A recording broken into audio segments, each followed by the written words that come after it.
নমস্কার, খবর দিনভর নিয়ে আপনাদের সাথে আমি প্রিয়াঙ্কা। শুরুতেই যে বিগ ব্রেকিং এর দিকে আমরা নজর রেখেছি, কলকাতা বিমানবন্দর থেকে সরছে মসজিদ। বিমানবন্দর থেকে মসজিদ সরানোর সিদ্ধান্ত রাজ্য সরকারের। উন্নয়নের উড়ানে আর থাকছে না কোনো বাধা।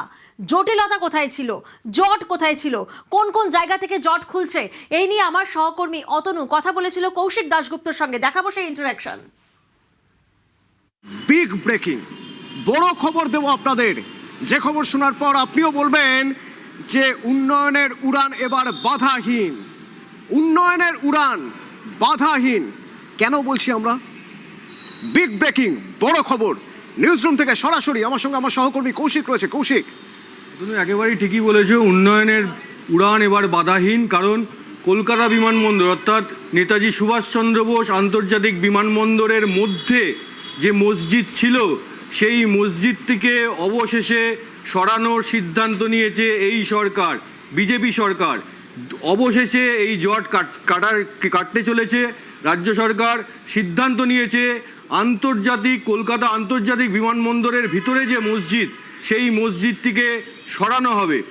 এবং এই জটটা কিন্তু তুমি জানো দীর্ঘদিনের জট।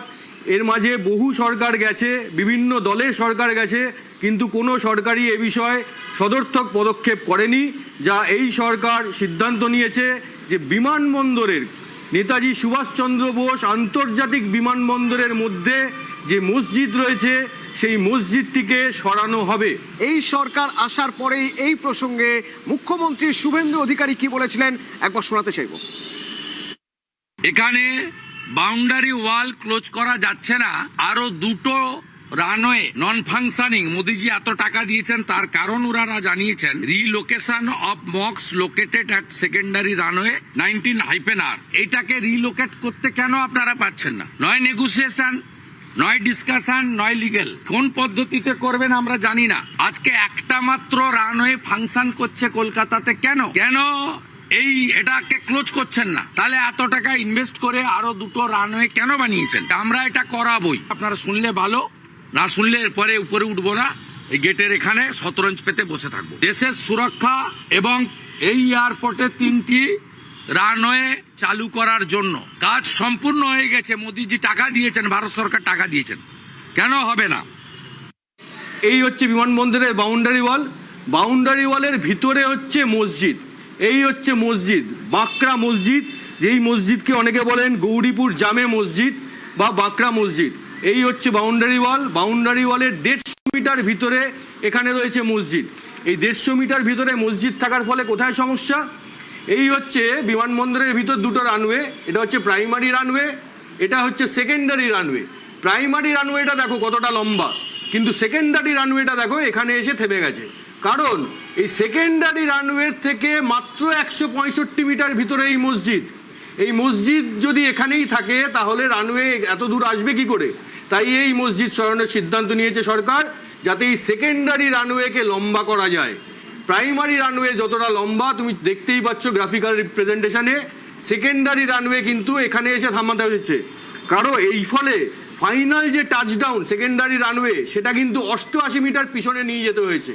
সেকেন্ডারি রানওয়েতে এসে বিমান যেখানে থামার কথা, সেইখানে না করে 88 মিটার পিছনে এসে বিমান থামে, কারণ সামনেই রয়েছে মসজিদ। এবং সেকেন্ডারি রানওয়ে থেকে এই মসজিদের দূরত্ব মাত্র 165 মিটার। কৌশিক, যেমন আমার সঙ্গে রয়েছেন পাইলট সুমন্ত রায়চৌধুরী। মিস্টার রায়চৌধুরী, বিমান ওঠানামার সময় পাইলটদের কতটা সমস্যা হতো বা হয় এখন? এটা সঠিক সিদ্ধান্ত নেওয়া হয়েছে এই সরকারের তরফ থেকে আমার মনে হয়, এবং এটা 80 বছর আগেই করা উচিত ছিল, যখন আমরা স্বাধীনতা পেয়েছি। কোনো এয়ারপোর্টের ভিতরে কোনো রিলিজিয়াস স্ট্রাকচার্স থাকার কোনো দরকারই নেই। সে মুসলিম হোক, হিন্দু হোক, যে কোনো structures, airport has to be airport.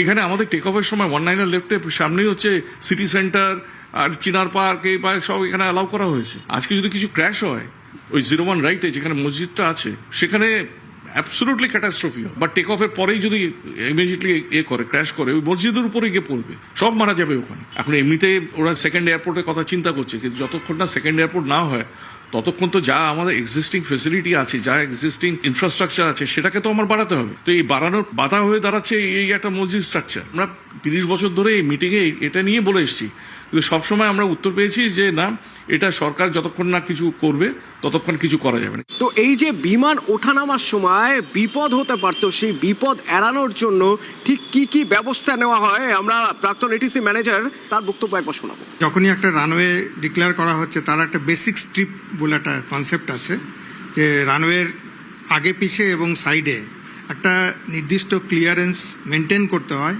As per international civil aviation অর্গানাইজেশনের যে স্ট্যান্ডার্ড দেওয়া আছে সেই স্ট্যান্ডার্ড অনুযায়ী ওটা মেনটেন করতে হয়। বেসিক স্ট্রিপের মধ্যে কোনো রকম কোনো অবস্ট্রাকশনস নট অ্যালাউড। এয়ার নেভিগেশনের জন্য যদি কোনো ইনস্ট্রুমেন্ট, যেমন কোনো অ্যান্টেনা যদি থাকতে পারে, সেটা থাকতে পারে, কিন্তু সেটা আবার ফ্র্যাঞ্জেবলি মাউন্টেড হবে। এই কারণে যে যদি সেটা এয়ারক্রাফট কোনো কারণে যদি রানওয়ে ওভারশুট করে, ওটা যদি ধাক্কা মারে, তাহলে ওটা অটোমেটিক যাতে কোলাপস করে যায়। এইভাবে এটাই কনসেপ্ট। আমার অপর সহকর্মী আবির আমার সঙ্গে রয়েছে। বাধা কোথায় ছিল, সমস্যা কোথায় ছিল, কেন করা হয়নি এতদিন? প্রথমত তো এর ক্ষেত্রে একটা রাজনৈতিক সদিচ্ছার অভাব ভীষণ রকমভাবে ছিল। এবং অতনু, তোমাকে আমি জানিয়ে রাখি যে গত বিধানসভার অধিবেশনের সময়তে তৎকালীন রাজ্য সরকারের তরফ থেকে একটি বিষয় আলোচনার জন্য নিয়ে আসা হয়। সেখানে কি ছিল আলোচনাতে তারা উল্লেখ করেছিলেন যে সরাসরি ইউরোপের যে বিমান কেন কলকাতা থেকে চলছে না, এবং সেই আলোচনাতে তৎকালীন বিরোধী দলনেতা, যিনি বর্তমানে মুখ্যমন্ত্রী, তিনি অংশগ্রহণ করেছিলেন। এবং সেখানে তিনি তার বক্তৃতার মধ্যে সেই সময় রাজ্য সরকারের কাছে আবেদন করেছিলেন যে বারবার মিনিস্ট্রি অফ সিভিল এভিয়েশনের তরফ থেকে, কেন্দ্রীয় অসামরিক বিমান পরিবহন মন্ত্রকের তরফ থেকে বারবার রাজ্য সরকারের কাছে অনুরোধ করা হচ্ছে ওখানে যে ধর্মীয় স্থানটি রয়েছে, মসজিদটি রয়েছে, সেটাকে যেন সরিয়ে নিয়ে যাওয়া হয়। কিন্তু তখনও সরানো হয়নি এবং সেটা কার্যত প্রায় 2.5 বছরের বেশি সময় হয়ে গেল। তবে পাইলটরা যারা রয়েছেন, যারা এটিসির পরিচালনার সঙ্গে যারা যুক্ত রয়েছেন, বিমান পরিচালনার নানা টেকনিক্যালিটিস রয়েছে তার সঙ্গে যারা যুক্ত রয়েছেন, তাদের বক্তব্য যে বছর পর বছর এই নিয়ে আলোচনা হয়েছে, কিন্তু কোনোভাবেই এটিকে সরাতে পারা যায়নি। লেংথটা তো short, length minimum has to be 10,000 and above. কোনো ব্রেক ফেলস হলে বা কোনো অ্যাবর্টেড টেক অফ হলে সেখানে যত লম্বা হবে তত ভালো। অত বড় বড় প্লেন নিয়ে এসে ছোট রানওয়েতে ল্যান্ড করা ইজ ভেরি ডাইসি। আর তারপরে যদি মেকানিক্যাল ফেলিয়ার হয় বা ইঞ্জিন ফেলিয়ার হয়, সেখানে যদি ওভাররান হয়ে যায় বা শর্ট ল্যান্ডিং হয়, ক্যাটাস্ট্রফিক। এটা যারা এই স্ট্রাকচারটার দায়িত্বে আছে তাদের এটা বোঝা উচিত। নিউজরুম থেকে কৌশিক রয়েছে। কৌশিক, তুমি দেখাচ্ছিলে যে কোথায় সমস্যা, কোথায় জটিলতা, ঠিক কোন জায়গায় পড়ে রয়েছে, তুমি গ্রাফিক্যালি দেখাচ্ছিলে। এবার আমরা কি দেখতে পাবো? বিমানবন্দর সবার আগে বলে দেয় একটা বিমানবন্দর সেই শহরের অর্থনীতি কোথায় দাঁড়িয়ে, তার অর্থনৈতিক মেরুদণ্ডটা কতটা শক্তিশালী।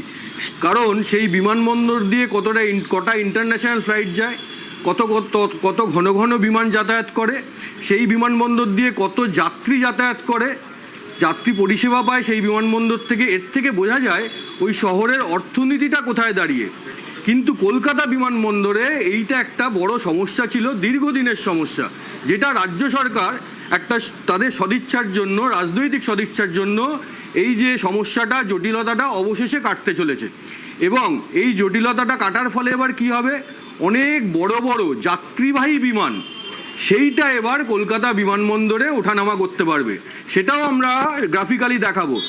দেখো, এতদিন যেটা পারতো না কলকাতা বিমানবন্দরে, এবার কিন্তু সেকেন্ডারি রানওয়ের সামনে থেকে যদি মসজিদ সরিয়ে দেওয়া হয়, তাহলে বোয়িং 787-এর মতো বিরাট একটা যাত্রীবাহী বিমান কলকাতা বিমানবন্দর দিয়ে ওঠানামা করতে পারবে এই সেকেন্ডারি রানওয়ে দিয়ে।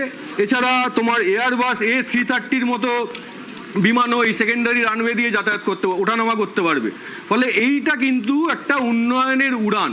এই যে এতদিন এখানে সেকেন্ডারি রানওয়ের সামনে এই জায়গাটায় একটা মসজিদ ছিল, যেই মসজিদটা থেকে সেকেন্ডারি রানওয়ের দূরত্ব ছিল মাত্র 165 মিটার, কিন্তু এই বিমান ওঠানামার ক্ষেত্রে, অসামরিক বিমান পরিবহনের ক্ষেত্রে আমাদের দেশের যেমন নিয়ম রয়েছে, আইন রয়েছে, তেমনি আন্তর্জাতিক আইন রয়েছে।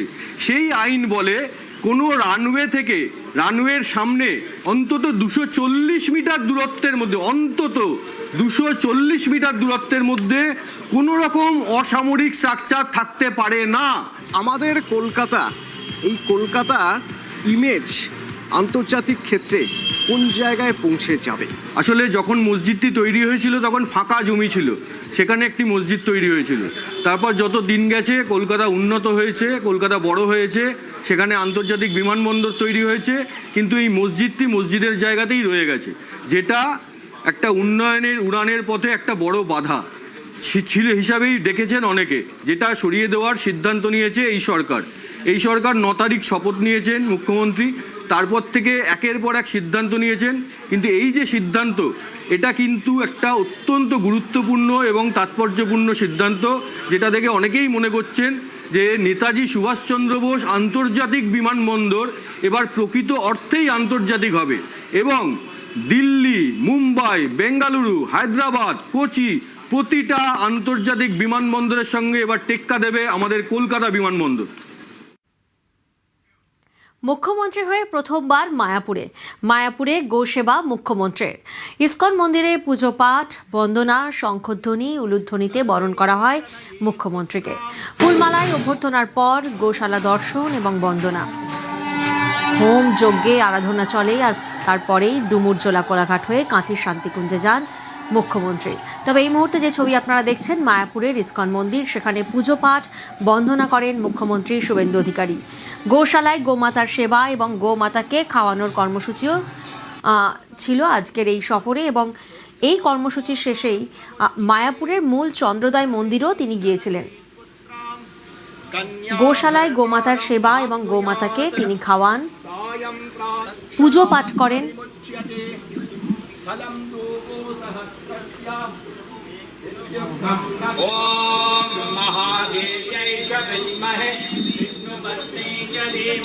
সাধু সন্তদের সঙ্গে সৌজন্য বিনিময় সেরে তিনি সোজা পৌঁছে যান ইসকনের গোশালায়।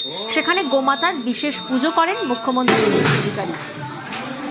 আর গোশালায় গোমাতার সেবা এবং গোমাতাকে খাওয়ানোর পরেই মায়াপুরের মূল চন্দ্রোদয় মন্দির, সেখানে যান মুখ্যমন্ত্রী শুভেন্দু অধিকারী। সেখানেও বিশেষ পুজো পাঠ এবং যজ্ঞ অনুষ্ঠানে যোগ দেন মুখ্যমন্ত্রী।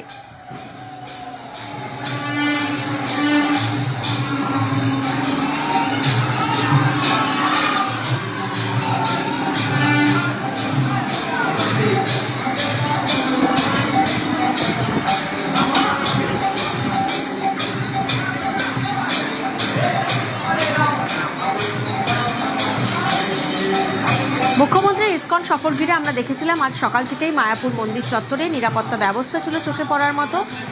দৃশ্যত উৎসবের মেজাজ আজ দেখা যায়। কীর্তনের তালে তালে শুভেন্দু অধিকারীকে স্বাগত জানানো হয় ইসকনে। রঞ্জিত প্রতিনিধি এই মুহূর্তে আমাদের সঙ্গে রয়েছেন, সরাসরি রঞ্জিতের কাছে যাব। রঞ্জিত, আমরা দেখেছিলাম 21শে মে বেলুর মঠে গিয়ে মহারাজদের সঙ্গে দেখা করেন শুভেন্দু অধিকারী, এবং আজ মুখ্যমন্ত্রী হওয়ার পর প্রথম ইসকন সফরে গোমাতা সেবা, হোমযজ্ঞ, দৃশ্যত আধ্যাত্মিক এই সফর। তবে এই সফরের তো রাজনৈতিক গুরুত্বও রয়েছে রঞ্জিত। একেবারে এর আগে যখন বিরোধী দলনেতা ছিলেন তখনও তিনি ইসকন এসেছিলেন, কিন্তু একেবারে মুখ্যমন্ত্রী হওয়ার পর এই প্রথম তার ইসকন সফর, এবং ইসকন সফর ঘিরে কার্যত উন্মাদনা উৎসাহ ছিল ইসকন কর্তৃপক্ষ, পাশাপাশি যারা ভক্ত যারা প্রতিদিন আসেন তাদের মধ্যে একটা উৎসাহ লক্ষ্য করা গিয়েছিল, এবং নিরাপত্তা ব্যবস্থা কঠোর করা হয়েছিল, কিন্তু যাতে কোনো রকম দর্শকদের সমস্যা না হয় সেদিকটা নজর রাখছে ইসকন কর্তৃপক্ষ এবং প্রশাসন। সেদিক থেকে দেখা গেছে একটা অন্য মুখ দেখা গেছে আজকে, কারণ হেলিপ্যাড থেকে গোশালা পর্যন্ত যে কনভয়, সেই কনভয়কে কাটছাট করা হয়েছিল যাতে কোনো রকম সমস্যার সমাধান না হতে হয়। তো জানি নাকি যে ইসকনে এর আগেও কেন্দ্রীয় স্বরাষ্ট্রমন্ত্রী অমিত শাহ তিনিও কিন্তু সফর এসেছিলেন, এবং তার সফর ঘিরে কিন্তু গুরুত্বপূর্ণ বিষয় ছিল সেটা ভোটের আগে।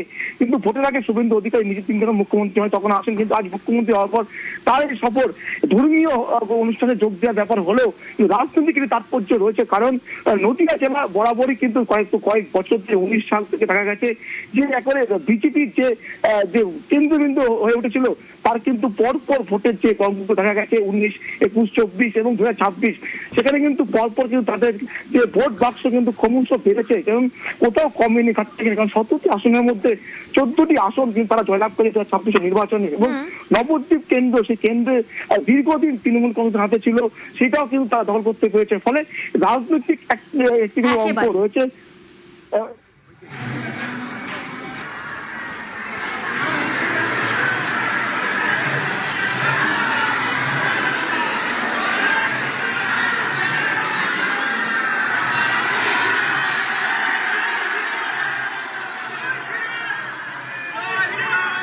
আজকে একটি বিশেষ দিন, পুরুষোত্তম মাস। আজকের এই বিশেষ দিনে মুখ্যমন্ত্রী মহাশয় তিনি আমাদের এই শ্রীধাম মায়াপুরে তথা পশ্চিম বাংলার সর্ববৃহৎ গোশালা আছে, যেখানে প্রায় শতাধিক গোধন রয়েছে, তাই তিনি দেখার জন্য তিনি এসছেন।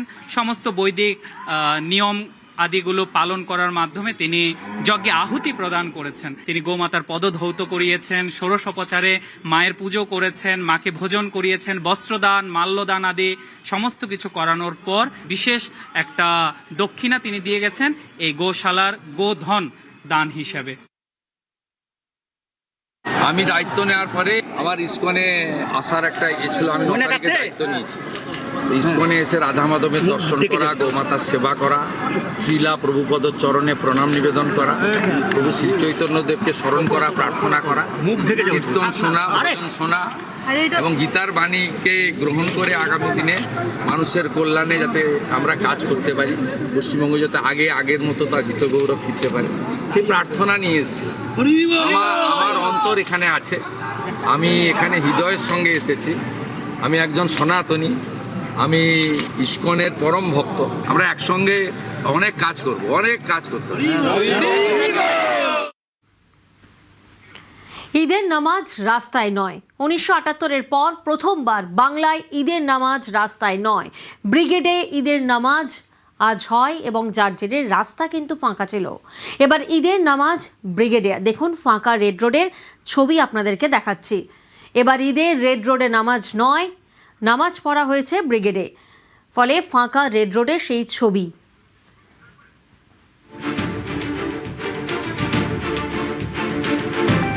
আর নয় রেড রোড, এবার ব্রিগেড। ঈদের নামাজের জায়গা ছিল আজ ব্রিগেড এবং সেখানেই প্রার্থনা করা হয়।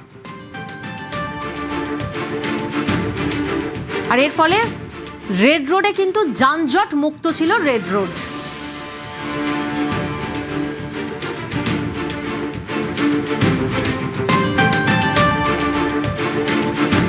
একের পর এক সেই ছবি আপনাদেরকে দেখাবো। এরপর ধর্মতলার টিপু সুলতান মসজিদের ছবি আপনাদের সামনে। এখানেও ঈদের যে নামাজ, সেই নামাজ কিন্তু মসজিদের মধ্যেই পড়া হয়, রাস্তায় নয়। মসজিদের ভিতরে এবার নামাজ প্রার্থনা করা হয়। টিপু সুলতান মসজিদের ছবি আপনাদের।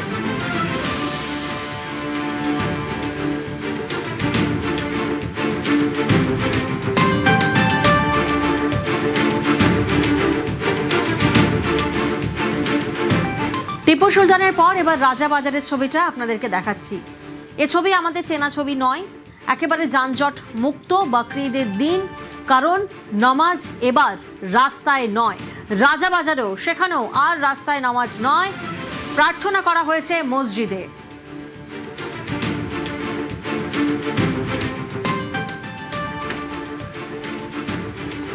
একদিকে আপনাদেরকে দেখালাম 26-এর বকরিদের চেনা ছবি, যা সম্পূর্ণ বদলে গেছে। আর এবার আপনাদেরকে দেখাবো গত বছর রেড রোডে ঈদের নামাজের ছবি। দেখুন দুটো ছবি আপনারা দেখছেন দুটো উইন্ডোতে। একদিকে রেড রোড 2025 যেখানে নামাজ পড়া হচ্ছে রেড রোডে, অন্যদিকে 2026 ব্রিগেড, ঈদের নামাজ ব্রিগেডে। গত বছর রেড রোডে ঈদের নামাজের ছবি একদিকে, আর আরেকদিকে 26-এর বকরিদে সেই চেনা ছবি সম্পূর্ণ বদলে গিয়ে ঈদের নামাজ ব্রিগেডে।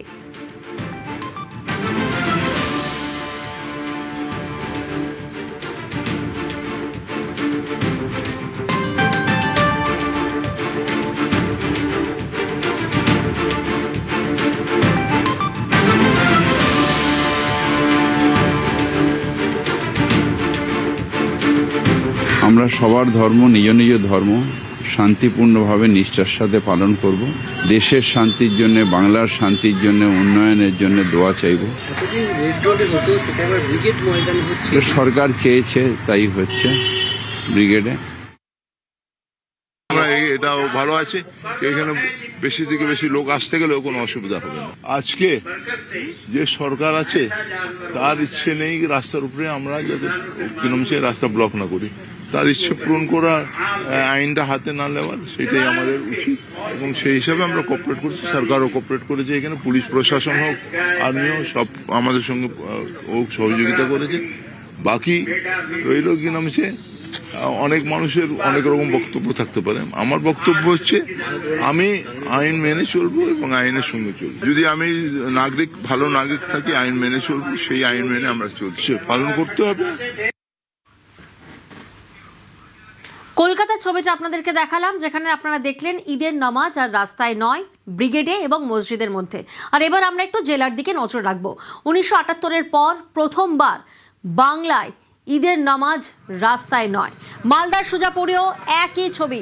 দেখুন সেই ছবি, 12 নম্বর জাতীয় সড়ক বন্ধ করে আর নামাজ নয়, এবার নামাজ মসজিদে।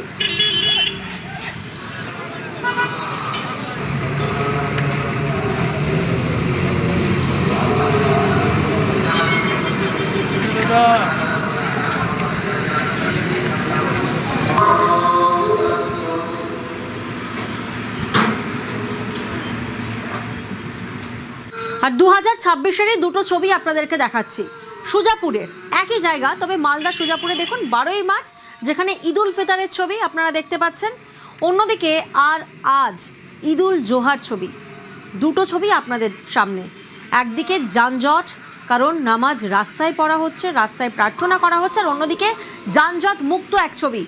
12ই মার্চ এবং 28শে মে দুটো ছবি আপনাদের সামনে। সুজাপুরে 2026-এর একই বছরের দুটো ভিন্ন ছবি। যানজট এড়িয়ে ঈদের দিন ভিন্ন ছবি দেখছে রাজ্যবাসী, কারণ আর নামাজ রাস্তায় নয়, মসজিদে মসজিদে প্রার্থনা।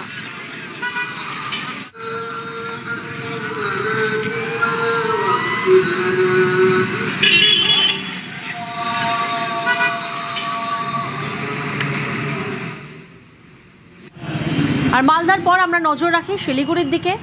সেখানেও একই ছবি আমরা দেখতে পাচ্ছি, যানজট মুক্ত শহর, কারণ ঈদের নামাজ রাস্তায় নয়। শিলিগুড়িতেও রাস্তা আটকে আর নামাজ নয়, তাই যানজট মুক্ত শিলিগুড়ির ছবি আপনাদের সামনে দেখাচ্ছি। কোথায় ঈদের নামাজ এখানে প্রার্থনা করা হচ্ছে? শিলিগুড়ির কাঞ্চনজঙ্ঘা স্টেডিয়ামে, যার ফলে রাস্তা যানজট মুক্ত। ভিন্ন ছবি 2026-এর বকরি ঈদে।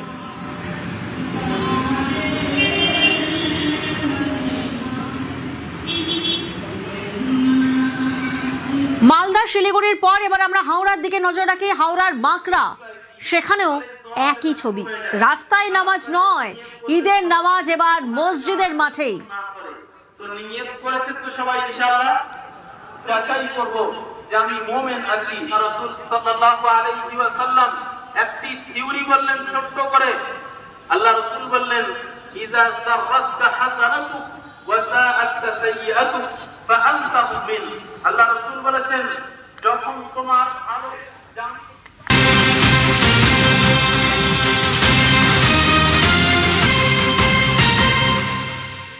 বঙ্গে ফিরছে বঙ্গলক্ষ্মী, বঙ্গলক্ষ্মীতে লক্ষ্মী লাভ।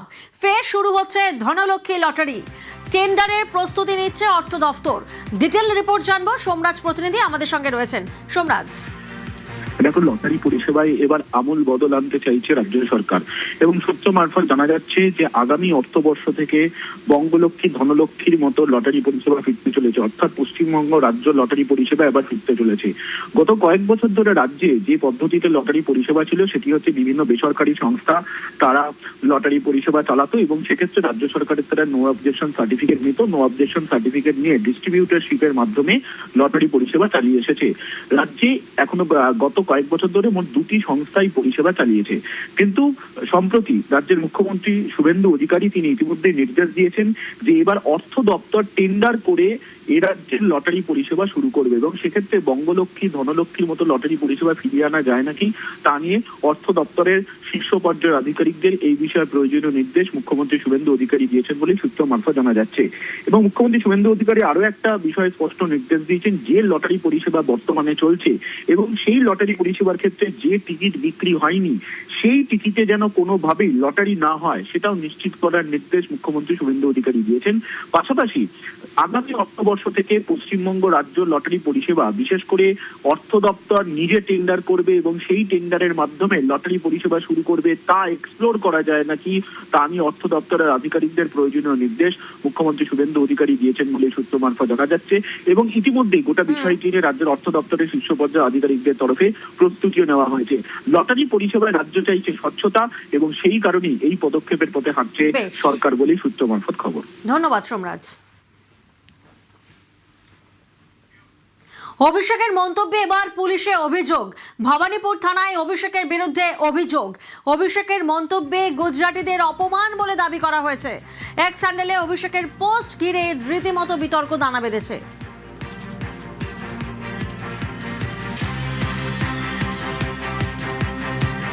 এক্স হ্যান্ডেলে অভিষেকের পোস্ট এবং সেই পোস্ট ঘিরে বিতর্ক দানা বেঁধেছে।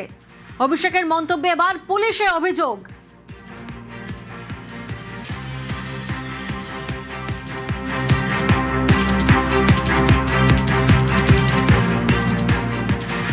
দোসরামের উনি একটা রাজনৈতিক পোস্ট করেছিলেন, গুজরাটি সম্প্রদায়কে উনি গ্যাং বলে অভিহিত করেছেন। এবার কার বিরুদ্ধে ওনার রাগ, রাজনৈতিক রাগ হতেই পারে, কারোর বিরুদ্ধে কোনো ব্যক্তির বিরুদ্ধে, সেটাই আমি যাচ্ছি না, কিন্তু পুরো সম্প্রদায়কে গ্যাং বলে অভিহিত করে দেওয়া এটা ঠিক না। এবং যেখানে যেখানে তারা রয়েছে তারা কিন্তু ভারতের সম্মান বৃদ্ধি করে।